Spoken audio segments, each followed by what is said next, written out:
continuación, tengo el gusto de presentar al profesor Juan Miguel Hernández de León. Juan Miguel es presidente del Círculo de Bellas Artes de Madrid, doctor arquitecto por la Escuela Técnica Superior de Arquitectura de Madrid, de donde es también catedrático emérito.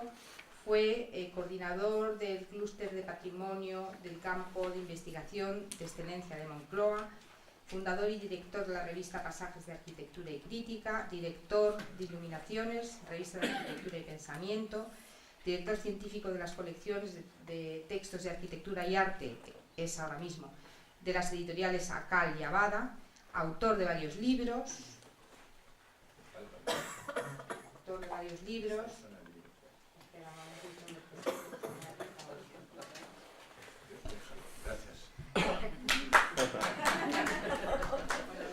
Como dijo Groucho Marx, gracias a Paula.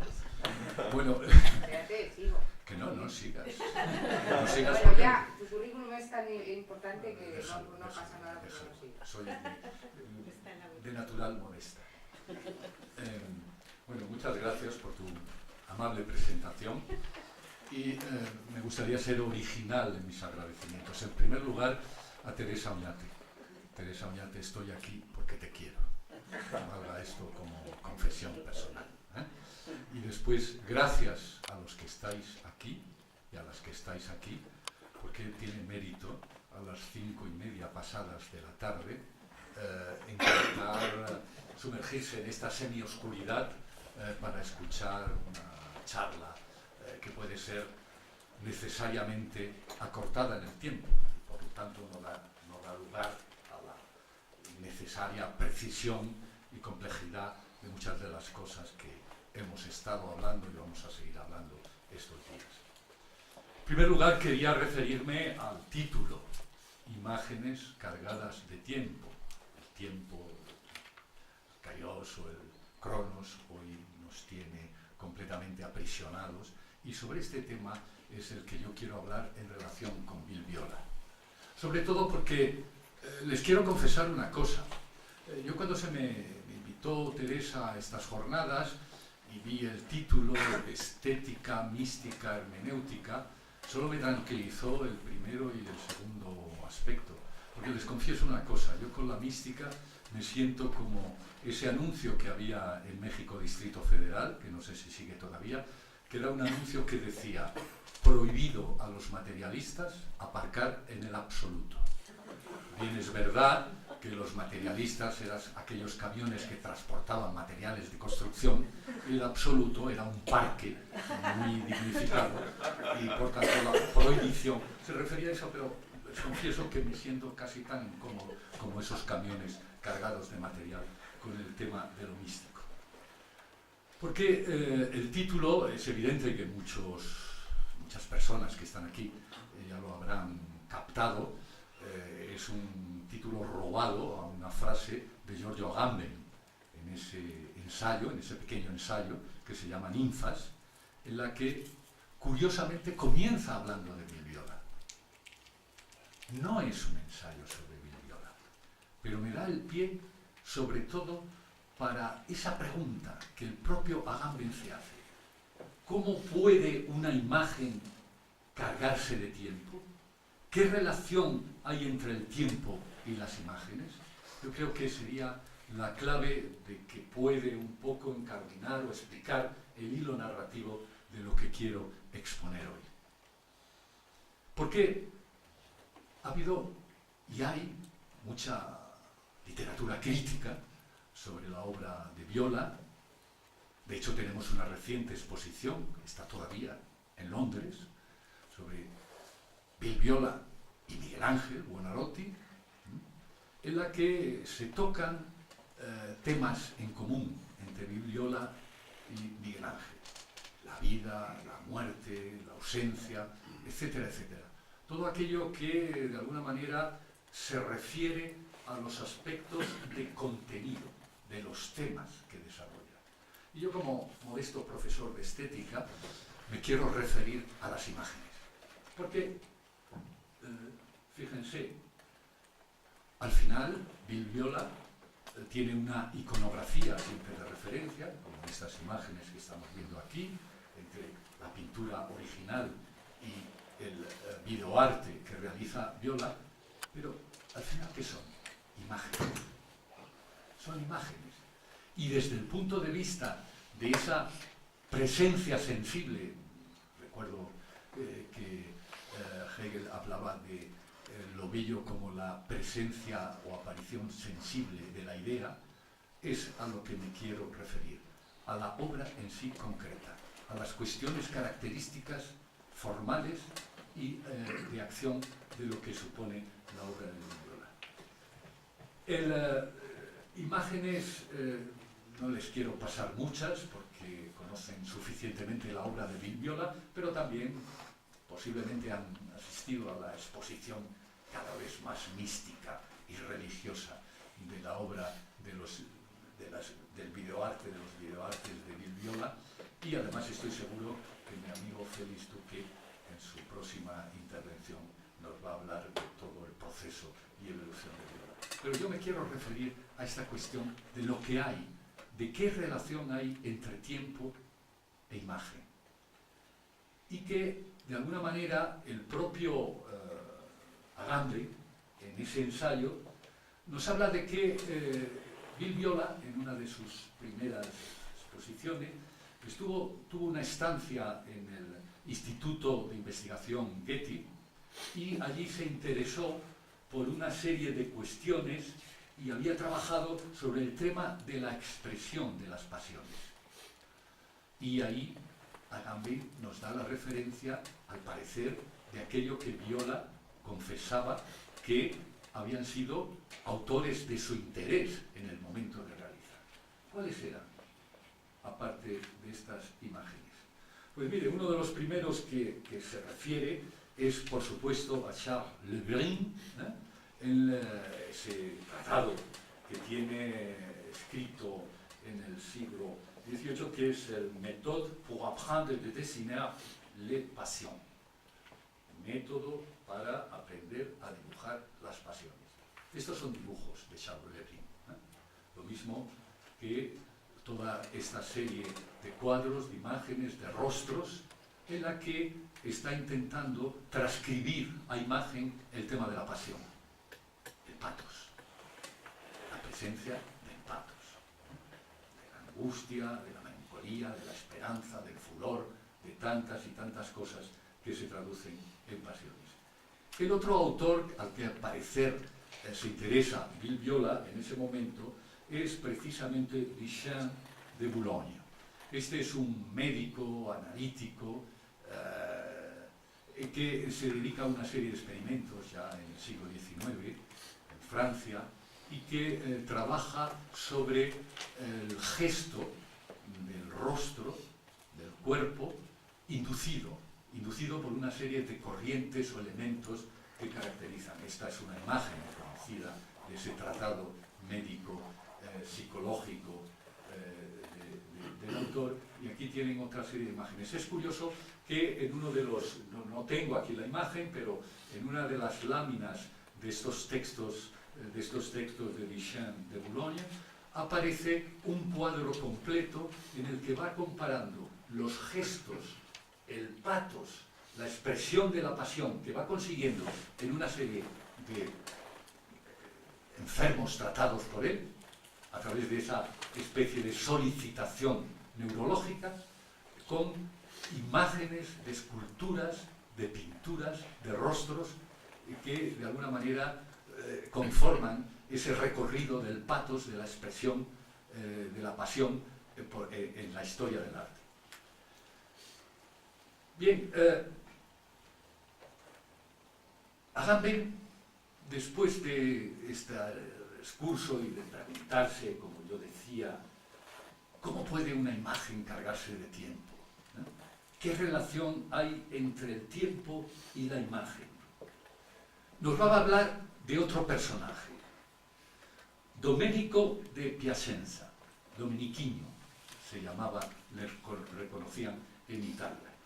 Un autor, un maestro de la danza renacentista del siglo XV y que escribe un tratado que se llama De la arte de ballare e danzare, Esto es una ilustración de ese tratado.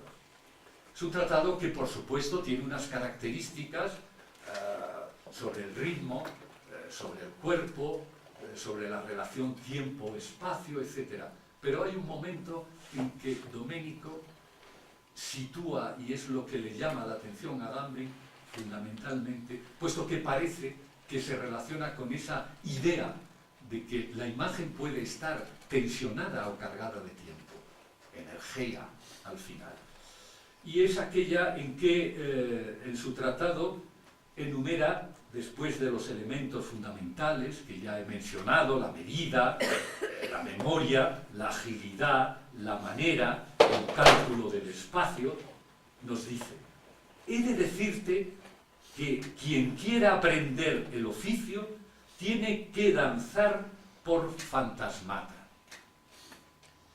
Y ten en cuenta que fantasmata es una presteza corporal determinada por el sentido de la medida, que es una facultad del intelecto. Deteniéndote en el momento en que te parezca haber visto la cabeza de la medusa, como dice el poeta, es decir, una vez iniciado el movimiento, tienes que quedarte como de piedra en un instante, e inmediatamente has de alzar el vuelo como el halcón atraído por su presa, según la regla antes expuesta, o sea, aplicando el sentido de la medida, la memoria, la manera de cálculo del espacio y el aire. La fantasmata. Bailar por fantasma. Esa especie de detención que, si en el siglo XV Domenico de la Paciencia ya la, digamos, expresaba de una manera canónica en su tratado, en realidad no hay que olvidarse de lo que es la danza contemporánea. Estas fotografías que vamos a ver rápidamente, aquí es Fred Astaire, en una de sus danzas, de sus filmes musicales, es la detención también de una imagen, la detención de una imagen en unos pasos de baile, en unos pasos de danza. Pero claro, en esta detención, porque lo que interesa es esta inversión entre lo que era el juego de la cinematografía, que está basado precisamente en la persistencia reticular, en la retícula, de una serie de imágenes que se superponen y nos dan la idea de movimiento, como en el cine y en estas inversiones fotográficas aparece como suspendida, como detenida. Y si os fijáis detenidamente en los danzantes, en los musicales o en el ballet, veréis que ese intermedio, esa suspensión del instante entre un paso y otro, aparece como un elemento básicamente estructurante de lo que es el gesto de la danza. Aquí tenemos a Jim Kelly y, ¿por qué no?, tenemos a la faraona también en un gesto de danza. Claro, esta imagen a mí me resulta mucho más curiosa, porque es una imagen en la que no solo es el gesto, no solo es el instante congelado o detenido de la danza, sino que nos retrotrae a algo, y aquí aparece otro de los personajes que trata Gambrin en su ensayo Ninfas, que es el caso de Aby Warburg. Todos sabemos que Warburg, en sus estudios renacentistas, se encuentra con este grabado, con este relieve, y de pronto observa que a los pies del dios crucificado aparece una ménade, una ninfa, una danzante que la pueden ver a la izquierda de la cruz. Es un elemento, digamos, que el propio Aby Warburg en su momento, para iniciar ese camino enloquecido que le conduce hasta el frenopático, en su momento, por la detección de ese fenómeno específico que él va a denominar finalmente como Nachleben, o supervivencia, o sobrevivencia, es algo que le interesa. Por supuesto que los traidores alumnos de Warburg, me estoy refiriendo a Panóstos de su momento, convirtieron precisamente este tema icónico de lo que va a traducirse en el Atlas Mnemosyne de Barbour como la ninfa, la Ménade, aquella figura arcaica que todavía conserva su vitalidad y reaparece constantemente en todas las imágenes que trata Barbour, lo van a convertir simplemente en pura cronología, en pura relación, en puro sentido o significado, que es lo que interesa fundamentalmente al historiador del arte. Esta es una figura que aparece, no solo aquí, aparece en cuadros. Aquí tenemos esa ninfa alegre, traviesa, la llama Barbour, que aparece en el cuadro y que, si se fijan, plantea una distinción de energía, de movimiento congelado, que es muy distinto de las otras mujeres que aparecen, y que al final Barbour la va a poder comparar con aquellas figuras arcaicas griegas en la que el tema de la ninfa, de la Ménade, de la bacante, aparece como una especie de elemento superviviente en toda la obra. Aquí hay una distinción fundamental, una distinción que es que si para, por ejemplo, en el caso que me refería de Panofsky, lo que le intenta o lo que le interesa es comprender el significado, es la época de Panofsky en los Estados Unidos, meaning, el significado de las imágenes. Para Barbour, sin embargo, lo que se pasa toda su vida de investigación es intentando comprender la vida, esa fuerza o esa potencia, Kraft, Macht, es decir, una impersonal, una fuerza impersonal de la que habla algunas veces para intentar definir. Y aquí aparecen una serie de conceptos que recoge también, digamos, ya lateralmente Agamben en este ensayo. Parece que ya casi se ha olvidado de Émile Viola y está adentrándose por otro territorio, pero sin embargo va a sacar evidentemente a Vivaldi, no podía hacer menos, y va a hablar, por supuesto, de aquellos conceptos o categorías que conforman la constelación conceptual de los términos sobre los que va a trabajar Barbour y le van a integrar. El pathos formel, fíjense que pathos formel es fórmula, no es pathos form, que sería forma de pathos, es decir, expresión de las pasiones de lo dramático, sino es fórmula de pathos. Y por tanto, introduce la noción de sistema precisamente. O el tema de la Gesteleben o el Nachleben, y que son referencias a una vida entendida como movimiento no real, como movimiento potencial, como energía, como algo que hace que aparezca como una transición permanente de la acción a la pasión, al pathos. El movimiento es para Barbour indicio de la vida o de vida y lo más propio de ella. Tanto Barbour como posiblemente el propio Domenico tendrían la influencia de aquel Aristóteles en su escrito acerca de la memoria y la reminiscencia, en que viene a decir algo así más o menos que solo los seres que perciben el tiempo recuerdan, y con la misma facultad con la que advierten el tiempo, es decir, con la imaginación. La memoria no es posible, desde luego, sin una imagen, nos va a decir Agamben, fantasma, lo cual es una afección, es un pathos de la sensación o del pensamiento.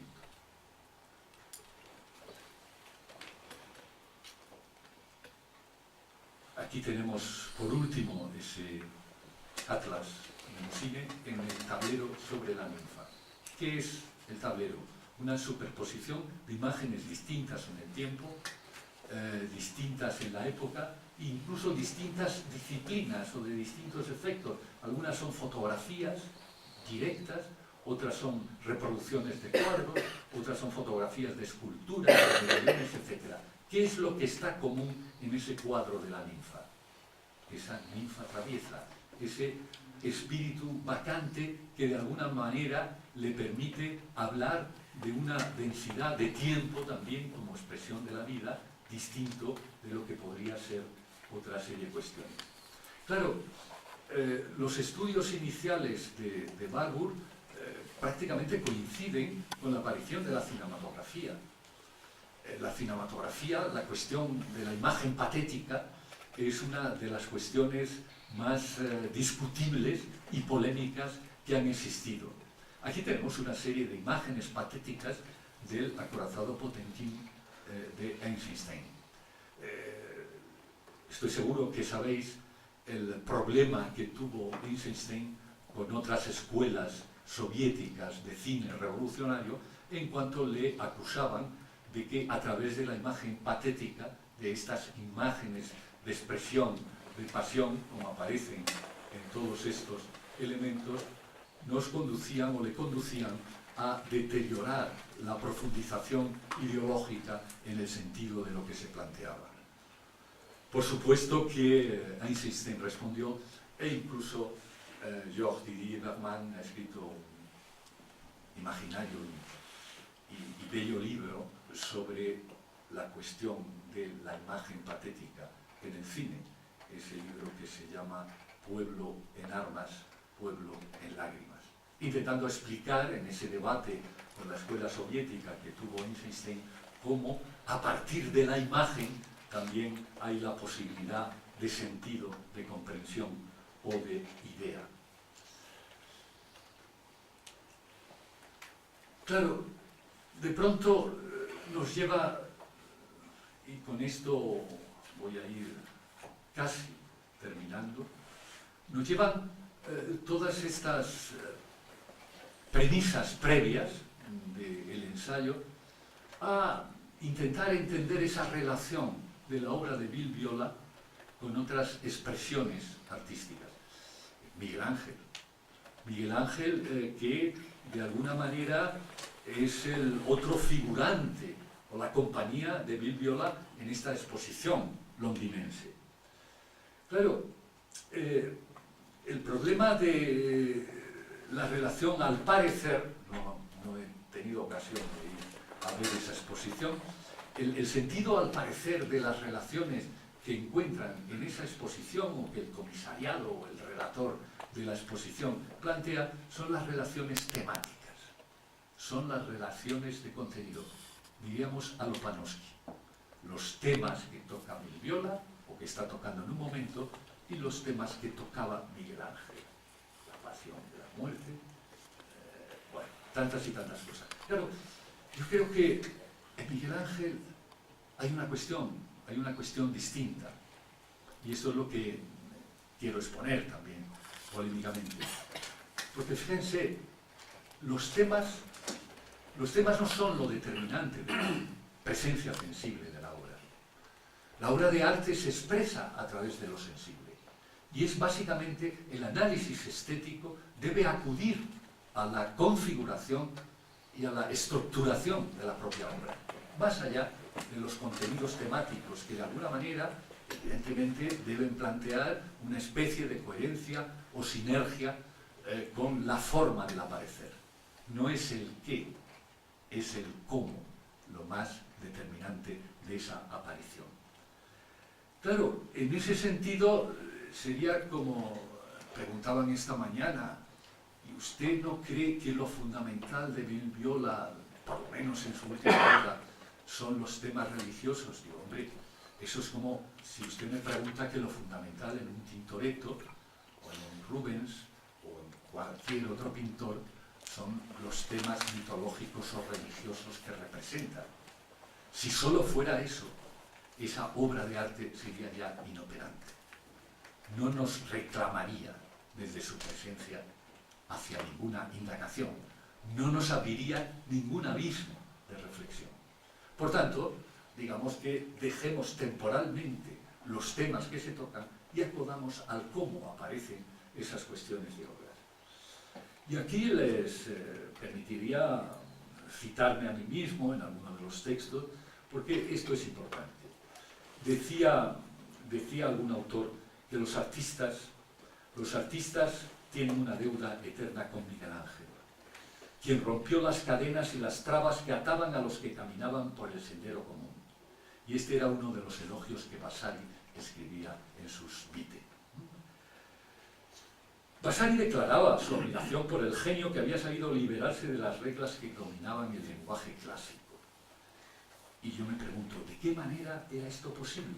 ¿A qué categorías estéticas obedecían esas licencias de Miguel Ángel? El nuevo estilo, la maniera, tiene sin duda una expresión muy explícita en el vestíbulo de la Biblioteca Lorenciana. Allí, según Sherman, uno de los historiadores especialistas de Miguel Ángel, dice: como las molduras que acompañan el orden arriba y abajo sobresalen respecto de ese mismo muro, da la impresión de que el orden presiona el muro hacia afuera, como si la arquitectura se hubiera tornado orgánica, capaz de movimiento. De voilà, de nuevo, la tensión, la energía, el movimiento. No tenemos que olvidar que Miguel Ángel inventó, y lo pongo entre comillas, la figura serpentinata. Así lo describía Lomazzo en su tratado de 1584. Todos los movimientos deben representarse de manera que la figura tenga algo de serpentinato, hacia lo cual la naturaleza está favorablemente inclinada. Además, los antiguos la usaron siempre, y también los mejores modernos. La figura no aparecerá graciosa a menos que tenga esa forma de serpentina, como la llamaba Miguel Ángel. Lomazzo, además, aseguraba que esa figura serpentinada había sido habitual en el arte antiguo, con una referencia a Quintiliano, que había valorado la representación del movimiento del cuerpo como garante de la expresividad artística, y en todo caso como significante de esa fuerza vital, digo yo ahora, que Barbour entendía como no reducible a los signos objetivos de la forma. Una forma del tiempo, construida a partir de ritmos, por sus pulsiones, tensiones, una Lebensenergie, que según la terminología de Emil Barbour, tenía la condición energética de la physis que concede a la forma, a la morfé, la expresión orgánica de la vida. Bien, para ir terminando, hay un momento en la discusión sobre el arte clásico en el que nos encontramos con el redescubrimiento a través de Winckelmann, a través de Goethe, a través de tantos y tantos autores de reflexión sobre el arte, de una escultura, de una figura como la del Laocoonte. Fíjense que Winckelmann encontraba que había una diferencia entre lo que Lessing, en ese texto que se llama precisamente Laocoonte, cuestiona una interpretación que hacía Winckelmann del Laocoonte. Winckelmann venía a decir algo así como que dentro de lo patético y lo terrible, de la terribilidad de la escena que se representa, había una serenidad clásica, había una condición, en el último caso, de una acepción muy determinada de belleza que la refería a la arquitectura clásica. Sin embargo, Lessing cuestiona esta interpretación de Winckelmann sobre el mismo tipo escultórico y prepara así lo que será algo más tarde una acogida de lo dionisíaco del arte griego, y que esta limitación de las artes visuales, que está impuesta por la nostalgia de lo clásico en el sentido de Winckelmann, va a ser también liberada por Goethe. Me voy a permitir leerles una cita de la lectura de Goethe del Laocoonte. Dice Goethe: para comprender bien el propósito del Laocoonte, lo mejor es situarse ante él a una distancia conveniente y con los ojos cerrados. Ábranse enseguida los ojos, para volver a cerrarlos inmediatamente, y se verá el mármol entero en movimiento. Temeremos encontrar que el grupo ha cambiado cuando volvamos a abrirlos. Yo diría que tal y como se presenta actualmente, es un relámpago inmovilizado. una ola petrificada en el momento que llega a la orilla. El mismo efecto se produce cuando se ve el grupo de noche, iluminado por una antorcha. Digamos que Goethe nos está hablando de la pervivencia de la imagen fuerza, entendida precisamente como esa congelación del intervalo temporal que tendrá mucha más importancia más adelante. Bien, hemos dejado a Miguel Ángel.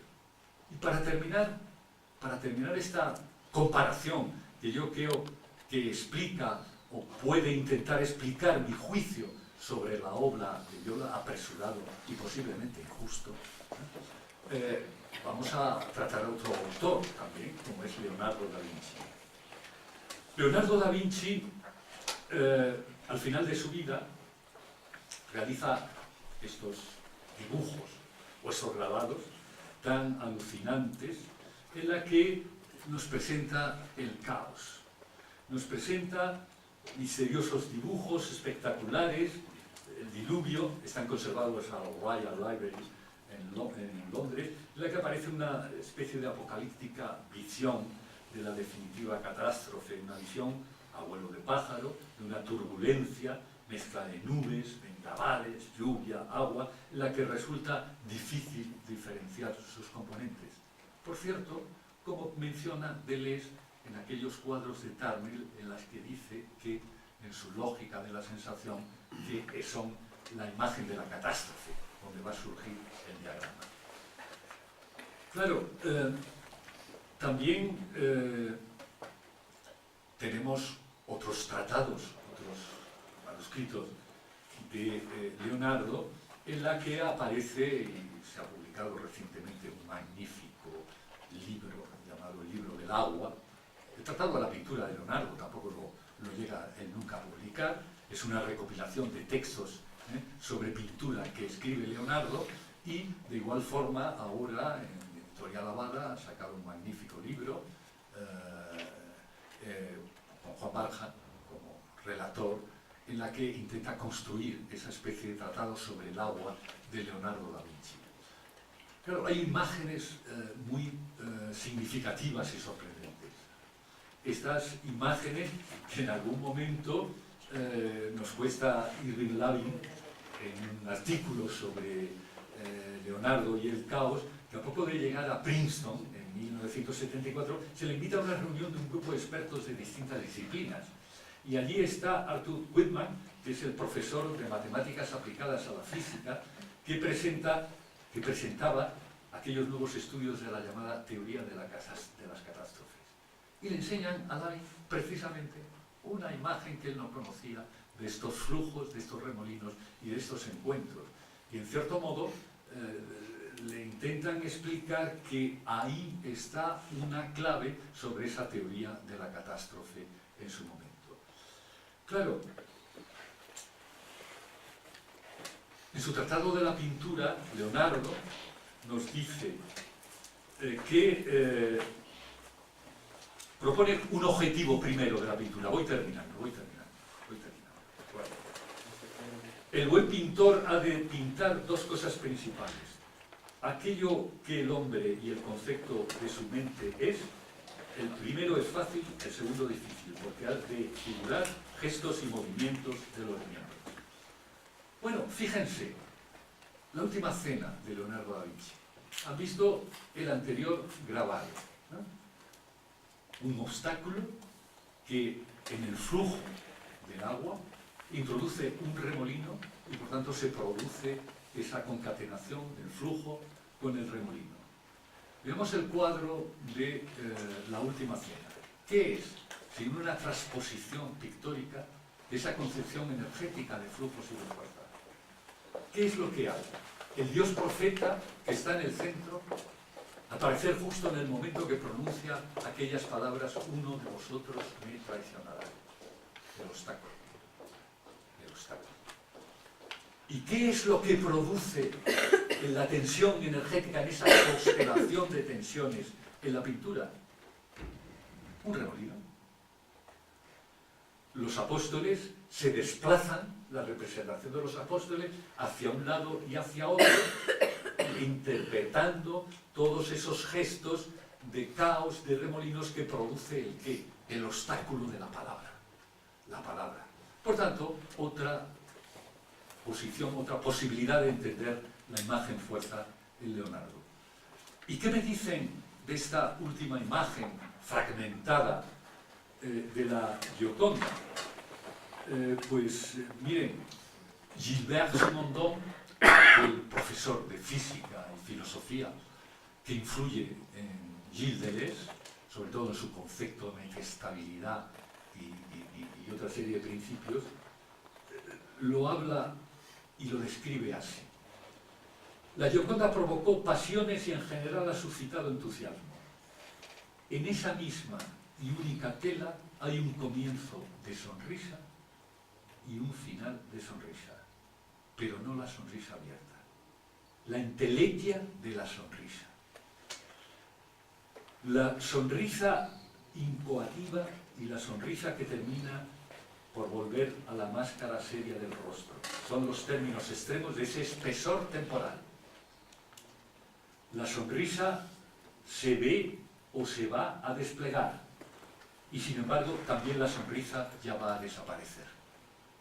Solo existen y son materializadas las balizas del instante de despliegue y de la plena realización. Imagen cargada de tiempo. Bien, volvamos y terminamos con esta otra figura del muerto que se eleva mientras que se supone que los obreros son las personas que han estado. Realmente Viola es como la inversión de todas estas imágenes cargadas de tiempo. Digamos que da la salida al tiempo. Lo mueve, a pesar de la lentitud y de la extrema condensación del recorrido cronológico. Y yo con eso me querría presentar. Si Viola quiere hacer visible lo invisible, que es lo que está en el arte, es decir, una extracción de lo que es energético en la pintura, y haciéndolo así, me pregunto, ¿no trivializa lo más oculto, la fuerza? ¿Qué es lo que resulta sustancial en el arte? Bueno, démosles otra salida. ¿O será quizás que es una aletheia? Es decir, por tanto, un desocultar de lo que es el tiempo. Les dejo con las preguntas.